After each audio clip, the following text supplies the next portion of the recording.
We have seen the face of the enemy, and her name is Aufseherin SS Nina von Jankowicz. That's the best nickname I've been able to think of so far. I don't like it quite as much as Lady Ginger McFirebush of Alabaster Farms, but maybe I'll think of a better one. Or maybe this one will grow on me, who knows. We met Fräulein von Jankowicz briefly during Wednesday's episode, that being the day she was first introduced as the head apparatchik in Joe Biden's new Department of Don't Make Fun of Me or Else You're Going to Guantanamo. Tonight, we know a lot more about Nina than we did earlier this week, and just as you might expect, none of it is very good. But before I get to all that, I need to state clearly at the outset what needs to happen here. We need to Scaramucci this bitch. I want her gone in under 10 days. I want the agency dissolved. I want its headquarters burned to the ground, and then I want to personally piss on the ashes. This is the line we don't let them cross. This is the hill where we fight the Battle of Mount Woke. Yes, the thing is absurdly unconstitutional. Yes, if we do nothing, it will eventually be struck down in the courts, but we need to get past this mindset of going along with things and assuming the courts are going to save us from tyranny. Because how did that work out with the masks and the lockdowns and the vax mandates? Sure, most of it has been struck down in the courts by now. But not before we all lost 2 perfectly good years of our lives. Not before our kids lost 2 years of their education that we still had to pay for. If we had to do it all over again, knowing what the ramifications have been, would we all go along with it like we did the first time around? Of course we wouldn't, because now our eyes are open. We know they were never operating in good faith. We know it had nothing to do with science or data. We got hoodwinked by a bunch of crooked bureaucrats and woke social engineers. It is our solemn responsibility to make sure it never happens again. And not only will the courts not do it for us, at least they won't do it in a timely fashion, but our elected officials won't do it either. So long as we sit around waiting for them to come up with a legislative solution. So you need to be lighting up the phone lines at your congressman's office, both of your senators' offices. I don't care if they're conservative Republicans or woke Democrats or something in between. The important thing is the law requires them to create a record of it every time a constituent calls or writes to register their opinion on a political question. And our opinion here is simple. It can be stated in 5 easy words, stolen from the first President Bush. This aggression will not stand. We, the decent people of this country, are not going to tolerate it, the creation of any federal government censorship goon squad. And if you assholes go forward with this thing, you're going to have a hell of a lot of angry Americans in the streets expressing their righteous grievances. We need to issue the threat, and we need to damn well follow through on it when and if the time comes. And if Nina Jankowicz is the unfortunate hack they have chosen to run point on this latest fun Orwellian project of theirs, then Nina Jankowicz has to be destroyed. Simple as that. Nothing personal, but if you're the person standing between the American people and the continued exercise of their most basic civil rights, then the American people are morally obliged to run your ass over, because we do not like shit like this in this country, full stop. Period. So you can take your Gestapo, or your Stasi, or your KenPei or your NKVD, or whichever secret police agency it is that you're trying to emulate, and stick it straight up your smug, self-righteous little ass. And Nina, if you thought I was done with you just because the opening segment's almost over, no. Not by a country mile. Sweetheart, tonight I am going to ride you hard and put you away wet. It's not my fault they made you the poster girl for the most odious attempted assault on the First Amendment ever attempted by any organ of the U.S. government outside of wartime, but they did. So now it is my solemn obligation and my patriotic duty to intellectually eviscerate you and every stupid, evil, mendacious thing that you stand for. Jim Eagle, music.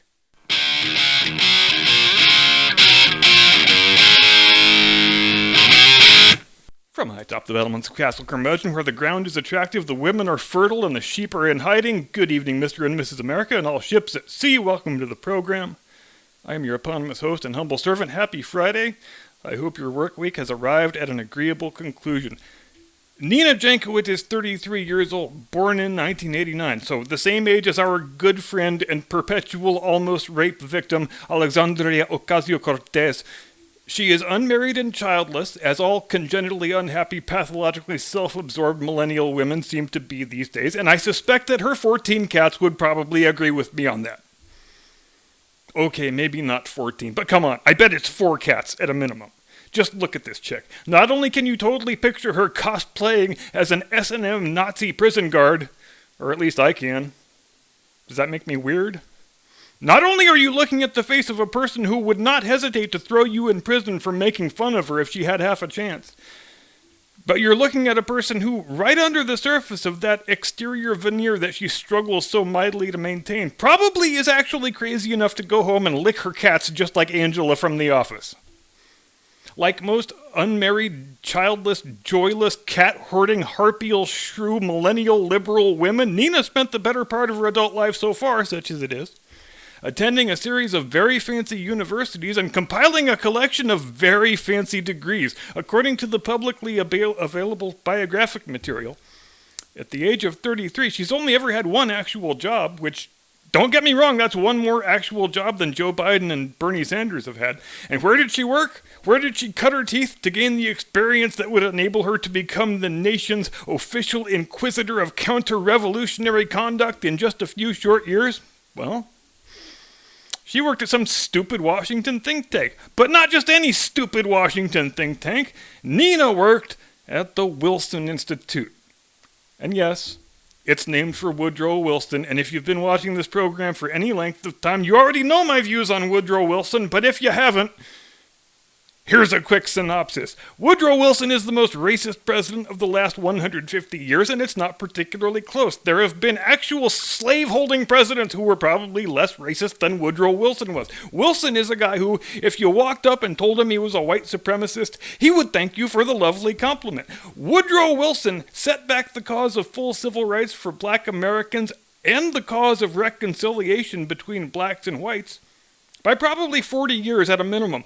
All of the federal government segregation policies that were ended in the administrations of McKinley, Roosevelt, and Taft, Wilson reinstated them. We sent a segregated army to fight the First World War because Wilson demanded it. Take Woodrow Wilson out of the equation, the second resurgence of the KKK probably never happens, and the Civil Rights Act of 1965 would probably be called the Civil Rights Act of 1925. So needless to say, an institute named for the most bigoted president in modern American history is a strange place for a young, progressive wokester to be learning her craft, don't you think? I certainly would never accept a paycheck with Woodrow Wilson's name on it. But then I also would never accept a paycheck with former segregationist Senator Joe Biden's name on it. The guy who said his constituents don't want their kids going to school in a racial jungle. But I guess Nina just has profoundly different standards of cultural sensitivity than I do. Who knows? By all appearances, Nina's work at the Wilson Institute consisted mostly of surfing Twitter all day and calling people racist, and generally vomiting out all the Democrat Party talking points she was handed in the morning huddle that day. So, when the Hunter's laptop story dropped, she was the first one manning the barricades, declaring the whole thing to be a big work of Russian disinformation, and she didn't even wait for the fake statement from the crooked former intelligence officials to come out, nor did she choose her words carefully so that she could have future plausible deniability. And my God, even the desiccated, half-dead husk of Joe Biden knew enough to do both of those things. Joe Biden, who was about to start his fourth term in the Senate on the day Nina Jankowicz was born. And isn't it so much fun, and totally not very insulting at all, to have the national government appoint a 33-year-old millennial internet troll to be the person tasked with helping us old folks tell the difference between truth and bullshit? They had Nina doing the rounds of all the friendly fake news performance artist shows today, and she said some stuff that, even in the context of someone leading a ministry of anti-counter-revolutionary cultural hygiene, it was pretty shocking stuff. For example, she talked about how she wants to make something called gender-based misinformation punishable by law. When she was asked to describe what that phrase means, she casually explained that when female public officials are criticized online, that is a misogynistic hate crime, and the criminal should be sent to the re-education camp, and if the re-education doesn't take, then, well, it's off to the gulag. When she was asked to name some specific examples of the sort of conduct she was talking about, she demurred, I know, that's shocking, and instead just listed the names of several women politicians who are supposedly some of the worst victims of this monstrous conduct that she seeks to criminalize. And let's pause here for a moment to point out something that is both pertinent and illustrative. If Nina wanted to be seen as impartial and unbiased, rather than as a dutiful water-carrying hack for the Democrat Party, this would have been a great opportunity to demonstrate it, and even possibly to earn some good faith regarding the nature of her intentions. So if she had any reserves of independence or moral courage, she could have answered the question by pointing out that sexist abuse online is in no way restricted to people on the right, for Candace Owens and Marjorie Taylor Greene are the recipients of more sexist abuse than any female Democrat. But she didn't take the opportunity, because of course she didn't. She just dutifully rattled off the names of Kamala Harris, AOC, and Ilhan Omar. So the implicit message from Her Excellency, the Millennial Minister of Truth, is that one mustn't criticize women who are prominent figures in the Democrat Party, but all other women are fair game. Now, frankly, at this point, I'm struggling to believe that this rollout was actually a serious thing and not just a shiny object to help DHS deflect public attention away from the fact that they're making a mockery of our immigration laws and basically acting as enemy saboteurs at this point. At least they are at the upper management level. I have no compunction right now about calling Alejandro Mayorkas an enemy saboteur. I think that scumbag should be impeached, removed from office, and then criminally prosecuted, and he should spend the rest of his wretched America-hating life rotting in a goddamn prison cell. No cabinet secretary in my lifetime has been more richly deserving of such a fate than he is. Because if this was a serious thing, would you get this person to run it? The 33-year-old singing internet troll with the 14 cats who's had one job before? The singing. We haven't talked about the singing yet. I watched a Tim Pool video earlier today that was probably the worst video I've ever seen from him, where he was saying it was pointless and totally out of bounds to mock Nina for her singing TikTok videos. And one of my cornerstone editorial policies around here is to avoid talking about other YouTubers, but Tim was so completely wrong here and on multiple levels that I feel impelled to make an exception. First of all, it shows incredibly bad judgment on Nina's part that she actually left her TikTok account up with all of the videos publicly accessible, even after she was publicly introduced as the nation's new internet hall monitor. Because Nina, what were you thinking here? It would be one thing if you were just singing for fun to show off your vocal chops or whatever, that's fine, who cares? But in a lot of cases, she was using these singing videos as a vehicle for peddling political lies and bullshit. When you sing a parody of a song from a Disney movie and you've changed the lyrics to be all about why your viewers shouldn't believe Hunter's laptop is real, I'm sorry, that video becomes fair game for robust criticism. When you co-opt a song from a beloved children's film and turn it into a vehicle for a series of false and misleading statements about a presidential election, and then you get appointed by the U.S. government to be the supreme arbiter of truth on the internet?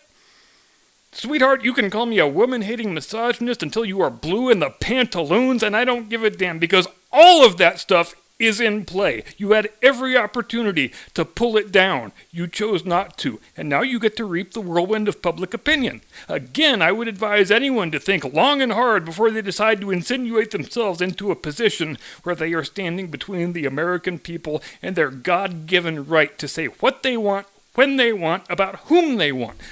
But the singing videos also tell us something else. Specifically, something about the crippling intellectual insecurity of people on the modern American left. Because most of these singing videos consist of Nina mocking people who have criticized her on Twitter. We talk about this all the time. People who have the facts on their side, who are secure in the rectitude of their views, they do not behave that way. If you make some pronouncement online and someone says you're wrong and they explain why you're wrong, the rational response is not to make a music video about how ugly and dumb and uneducated that person is. The rational response is to explain why you are right and the critic is wrong. Confident, self-assured adults have no need of the ad hominem fallacy, but Nina can't get enough of it. She probably thinks she's won the argument by virtue of singing a song about what a dumbass some guy on Twitter is, since that is how most people in her age group seem to think, because social media have turned their brains into mashed potatoes. So yes, absolutely. What a wonderful idea to take a person who is too young to have any recollection of a pre-social media world and put her in charge of deciding truth from falsehood. What could go wrong there? In the top line of her biography, Nina Jankowicz describes her occupation as, quote, internationally recognized disinformation expert. And job titles like this, though I use the term loosely, they do tell us a lot about the sort of society we are currently living in, where the ruling class can produce any expert opinion on a moment's notice to justify whatever awful thing they are trying to do this week. You all know how that game goes. Well, we can't take off our masks and open up the schools because the public health expert said so. That laptop isn't real because the Russian disinformation expert said so. Our economy isn't collapsing because the financial expert says so. You see the game played each time you read an article on the fake news media. Tell me how many times you've had this experience in the last few years. You start reading a news article, allegedly, and the first paragraph is just a rote restatement of whatever today's Democrat Party talking points are. And the paragraph ends right on cue with, comma, experts say, which is just a fun way for the fake news reporter to take their own words, put them in someone else's mouth, and spuriously appeal to that person's perceived expertise and authority. But there is usually only one expert who gets quoted in the article. They only get one very little tiny snippet that usually comes well past the halfway mark. Something like, Dr. Julius Irving, an internationally recognized expert on dung beetle mating habits, said he wholeheartedly agrees with the reporter's premise and is grateful to have his name in print. End quote. Now, it's become standard practice in recent years, and especially since millennials have started occupying high government office, God help us all, that when you find out you're about to be named to a high visibility government post, the first thing you do is either delete or scrub the hell out of your social media accounts, since people in this age group have spent their entire lives publicly broadcasting every dumbass thought and idea that ever crosses their feeble little minds. Amazingly, in light of the position to which she was about to be appointed, Nina did not do any of that, at least not until today, which is way the hell too late. Not only did she leave up all of her TikTok videos, and speaking of that, if you're over 30 and you make TikTok videos, that is not normal or healthy behavior. But she also left her entire Twitter feed available for public consumption in all of its depraved, nonsensical glory, and here's a quick sampling. Quote, there are many non-binary people who give birth. And this next one was written in all caps, so I guess I should shout it. Pregnancy is a societal issue, not a women's issue. Not exactly sure what that means, but moving on. Quote, society benefits when pregnant people are treated better and empowered, not lied to and manipulated, close quote. Now, look, I don't have nearly as many fancy degrees as Nina does. In fact, I don't have any. But I'm going to go out on a limb here and say, if you want to treat pregnant people with more dignity and respect, you can start by acknowledging the fact that they are freaking women. Just a thought. But like I said before, I think it's crucially important that we go full Scaramucci on this young woman, even if she is just an unwitting sacrificial lamb being sent to the slaughter as a political distraction, which is eminently possible. But even if that's the case, she stepped into this role voluntarily. She amazingly didn't scrub any of her social media until it was 24 hours too late, and she has spent today going on television saying shockingly repulsive things about your civil rights. 10 days, 240 hours, that is the Scaramucci limit. I want this chick gone. I want this fake agency gone. I want this episode to be every bit as short-lived and every bit as embarrassing as that time when First Lady Hillary Clinton was going to make national health care happen, but in historical retrospect, all we remember is her standing there with her goofy mullet, looking stupid, holding up a silly health security card. I want to live long enough that this fiasco is just as much an embarrassing footnote as that fiasco. We can do this, America. We can destroy Auf-Saharan SS Nina von Jankowicz and her bad Disney parodies and every rotten, repulsive thing she stands for, if we stand together for the things we believe in and in defense of the rights we are all guaranteed by our founding documents. Foremost among them, the solemn right to criticize our leaders when they do stupid shit. Thank you very much for watching. Have a pleasant weekend. See you Monday. Do not comply. Get off my lawn.